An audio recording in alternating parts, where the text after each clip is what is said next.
Imagine building the world's largest squirrel-proof bird feeder. You wouldn't just grab a hammer and duct tape. You'd need the right tools. The same goes for solving problems in business or life. You need a toolbox. I'm Mayank Agarwal, and today on the Quality Excellence channel, we're unlocking the 7 QC tools, the secret weapons of top problem solvers. These tools aren't just charts. They're the X-ray glasses for your process, used everywhere from factories to bakeries. We'll break down each tool, show you how to use them, and help you become a problem-solving pro. Grab your notebook. Let's build a better way to work, one tool at a time. Let's dive into our 10-minute masterclass. All right, let's dive into a tool that's essential for problem solving, the fishbone diagram. It's a visual technique that helps you systematically explore the potential causes of a problem. We're going to break down how it works and why it's so effective. This diagram, also called the Ishikawa diagram, named after its creator, or simply the cause and effect diagram, is a powerful way to organize your thoughts and identify the root causes of issues. It's used across various industries and is a staple in quality control. It looks like a fish skeleton, with a central spine and ribs branching out, but it's really a detective for your problems, helping you uncover the hidden factors that contribute to the issue at hand. Think of it as your visual guide to unraveling complexity. The fish's head is where you define your problem statement. This is crucial because a well-defined problem is half the solution. Say, the office coffee tastes terrible. It's a common complaint, but now we're going to dissect it systematically. This could be anything from production errors to customer complaints. Draw a spine to the head, extending horizontally. This spine represents the main process or system you're analyzing. Then add main bones branching off the spine for categories like manpower, which considers the people involved and their skills. Method, referring to the processes and procedures in place. Machine, encompassing the equipment and technology used. Material, covering the raw materials and supplies. Measurement, which looks at the data and metrics used to assess the process. And environment, considering the surrounding conditions and context. These categories help you structure your investigation. Under each category, brainstorm possible causes. This is where the team's collective knowledge comes into play. For manpower, is Bob using salt instead of sugar? It might sound silly, but you need to consider all possibilities. For material, are the beans stale? Are they the right type of beans for the machine?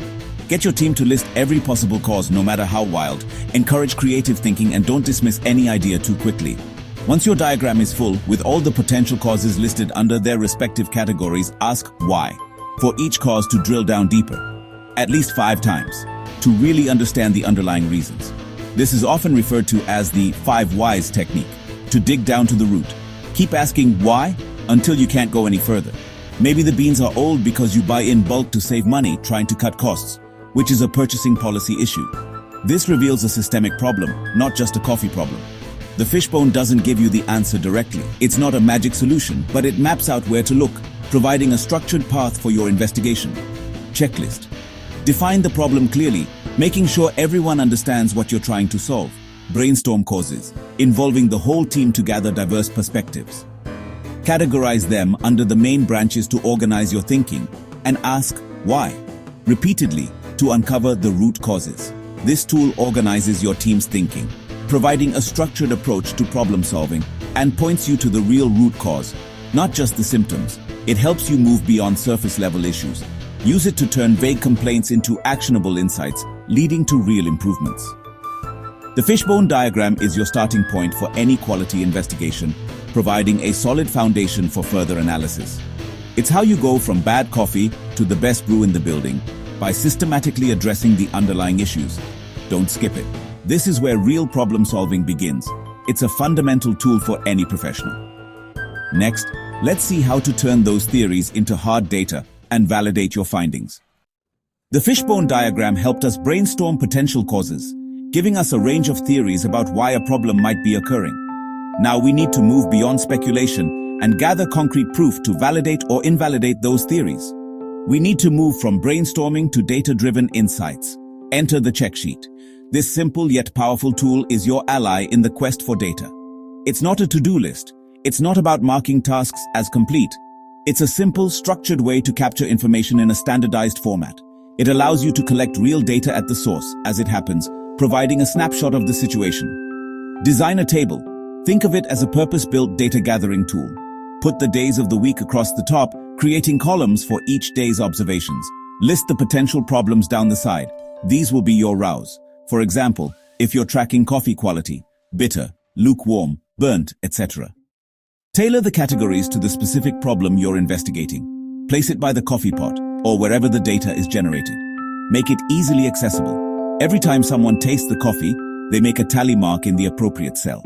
Each mark represents an observation. By week's end, you have hard evidence, a clear picture of what's happening.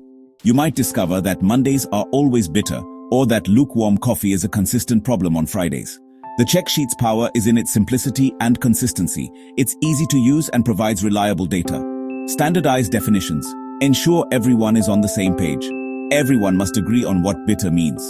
Is it a slight bitterness or an overwhelming acrid taste? Train your team. Show them how to use the check sheet correctly. Explain why and how to fill it out. Emphasize the importance of accurate data collection. Review the data regularly. Don't let the check sheets gather dust. Don't wait for a crisis to analyze the data. Proactive monitoring can prevent problems from escalating. This tool turns vague complaints into patterns you can act on. It transforms anecdotal evidence into quantifiable data. Checklist. Standardize terms, train users, collect consistently, and review often. The check sheet is your first step from guessing to knowing, from intuition to insight. Now let's see if your process is stable, if it's behaving predictably, or if something weird is happening, indicating a problem that needs immediate attention. The control chart. Think of it as a vital sign monitor for your business processes. Just like a doctor uses an EKG to track a patient's heart, you can use a control chart to monitor the health of your operations. Is your process's heartbeat monitor?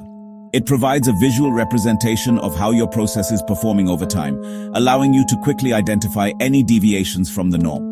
It's a proactive tool, enabling you to catch problems before they escalate. It's a time series graph with 3 lines. It plots data points collected over a specific period, giving you a clear view of trends and patterns. The average, which represents the central tendency of your data. This line serves as a baseline for comparison. And upper and lower control limits. These limits define the acceptable range of variation for your process. Plot your data, like coffee temperature every hour. This allows you to see how the temperature fluctuates throughout the day. If points stay between the limits, your process is stable. This indicates that the process is predictable and consistent. If a point jumps outside, something special happened. Maybe the machine broke. This signals a potential problem that needs immediate attention. Control charts distinguish normal variation from real problems. They help you differentiate between random fluctuations and significant issues that require corrective action.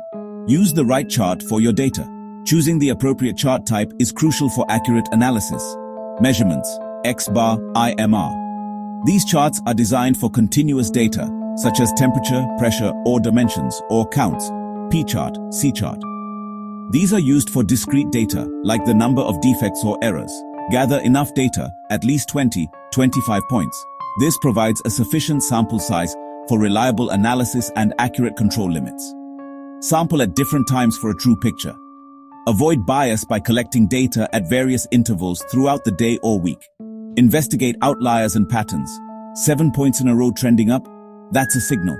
Don't ignore unusual trends or data points outside the control limits. Checklist. Pick the right chart, ensuring it aligns with the type of data you're collecting. Collect enough data. Sample well, using proper techniques to avoid bias and ensure accuracy. And act on signals. Investigate any out-of-control points or unusual patterns to identify the root cause. The control chart warns you before small issues become disasters. It allows you to address problems proactively, preventing them from escalating into major crises. It's your early warning system. Don't ignore it. By paying attention to the signals, you can maintain a stable and efficient process. What does your data look like? The histogram reveals its shape. It's a bar chart showing how often data falls into certain ranges, like coffee temperature. A bell curve means your process is consistent. Skewed or double peaks means something's off. Choose the right number of bins. Too few hides detail, too many is confusing. Use at least 50 data points for a clear picture. Spot outliers, gaps, or multiple peaks. These are clues. Checklist. Pick bins wisely, use enough data, and look for patterns. The histogram gives you a snapshot of variation and central tendency. It's essential for seeing the big picture at a glance. Too many problems? The Pareto Chart helps you focus. Based on the 80-20th rule, it shows which few causes create most of your issues. List problems like bitter, lukewarm, burnt, then arrange bars from most to least frequent. Add a cumulative percentage line to see which problems make up 80% of complaints. Fixing the top bars solves most of your issues. Checklist. Focus on the tallest bars, validate your data, and break down vague categories. Use the Pareto Chart to prioritize. Attack the biggest problems first. Combine it with the fishbone to dig deeper into the top issue. Work smarter, not harder. Want to know if two things are connected? Use a scatter diagram. Plot paired data, like brew time versus bitterness, for each batch. If the dots form a line, there's a correlation. If not, there's no relationship. Positive slope, more brew time means more bitterness. Negative, maybe hotter water means less bitterness. No pattern? Cross that theory off your list. Checklist. Always use paired data. Look for the strength and direction of the trend, and remember, correlation isn't causation. The scatter diagram helps you test theories fast and visually. The flowchart is your process map. It shows every step and decision using standard symbols. Ovals for start-end, rectangles for actions, diamonds for decisions. Map the process as it really happens, not as it should. Get everyone involved. Different people may do things differently. Once mapped, you'll spot bottlenecks, redundancies, and confusion. Use a high-level flowchart first. SIPOC, suppliers, inputs, process, outputs, customers. Involve stakeholders to ensure accuracy and buy-in. Use the flowchart to train, communicate, and identify where to collect more data. It ties all the QC tools together and is the foundation for improvement. That's the 7 QC tools, your essential problem-solving kit. They turn confusion into clarity and help you make data-driven decisions. Use them together to find, prioritize, and fix real problems. I'm Mayank Agarwal from the Quality Excellence channel. Thanks for joining this masterclass. Try these tools on a real problem and see the difference. Like, share, and subscribe for more practical quality tips. Drop a comment. Which tool will you try first? Keep asking why and keep improving.